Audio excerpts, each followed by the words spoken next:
Now, you're about to hear a cluster of voices. See if you can spot the odd one out. You see, I was standing outside my mouse hole the other day, when all of a sudden, along comes this cat. So quick as a flash, I turned into a dog. Ruff, ruff. But the cat turned into a dragon. So I turned into a fire engine.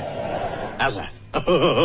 There is one sale that gives you it all. You'll get it all in the DFS sale, but it must end soon. Love film? Of course. Want an easy way to rent DVDs? Yes. Want to choose from over 65,000 titles? From just $3.99 a month? Jackpot, baby!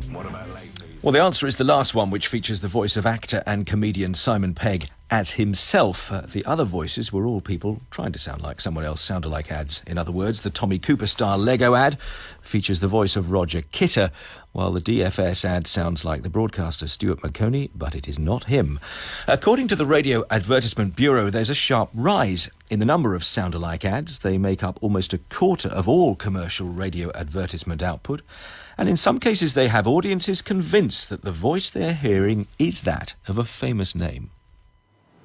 That's why, if you have a prang and your wheels just aren't turning, the good folks at More Than could send you a courtesy car within 2 hours to make sure you're rolling once more. Lickety-split. I'm More Than Freeman. Thank you for listening. In fact, American impersonator Josh Robert Thompson. So what are the rules here? I've been talking to Ewan Duncan, a solicitor from McClure Naismith, by voice impersonator Paul J. Rose, and Peter Dickson, the voice of the X Factor and E4. I began by asking Ewan Duncan how the law applies in this area. It's legal if it is clear to the audience or the viewer, depending on what format it's going out on, if the audience clearly understands that it is an impersonation. The problem is where the audience think it's one person and in fact it is not. It is an impersonator and they are effectively being misled to think it is the individual, the celebrity. It's very different in a context of television where there is a visual of an individual and there is an impersonation, and therefore the audience knows that it is not the well-known celebrity or individual, but in fact an impersonator. That's clearly not possible where the only identifier is a voice. So in those circumstances, where there is this grey area, what risks are being taken by the various parties involved? The parties being one, the celebrity whose voice is being impersonated, and the other party being that party who's asking someone to impersonate the celebrity or individual. If they are trying to piggyback on the reputation of the celebrity, there is a clear risk that they will fall foul of the common law of passing off. Paul J. Rose, how often do you enter into this territory and what sort of difficulties arise for you when you do?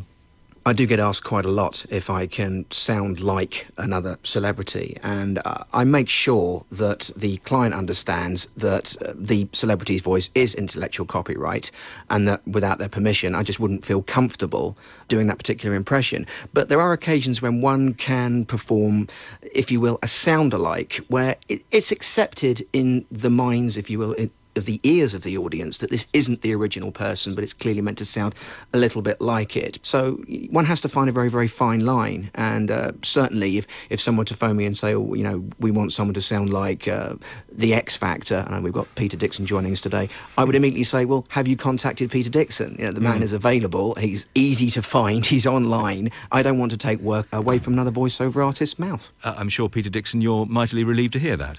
Well, I'm warming to Paul's tone there. Yes, I mean, I have always made it clear that an impression's an impression, and provided it's not performed maliciously or indeed for financial gain, then I don't really have a problem with it. But where I do have a problem is where that impression crosses the line and becomes passing off. I mean, it does that in three ways, from my point of view, where the vocal content includes either particular words or phrases associated with, for instance, my original performance on a show like The X Factor, which may or may also be subject to trademark copyright, where the vocal performance is also accompanied by music associated with that original performance, and where the impression, combined with those previous key elements, is then performed for commercial gain. That's what is in common law known as passing off, and it is a real problem to performers like me. Ewan Duncan, can Peter Dickson protect his voice?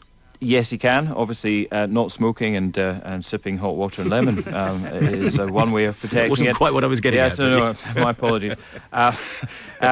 In relation to the law of passing off, you have to establish 3 specific things in order to stop someone from piggybacking upon your reputation and effectively establishing false endorsement. And those 3 things are, one, you have to have a goodwill and reputation in your voice. So people have to, when they hear your voice, they know and recognise the voice. There then has to be a misrepresentation. You have to show that when people hear the voice, they think it's the original voice. They think it's, for example, Peter. And then you have to show that there's damage. And there's a number of different ways in which you can show that.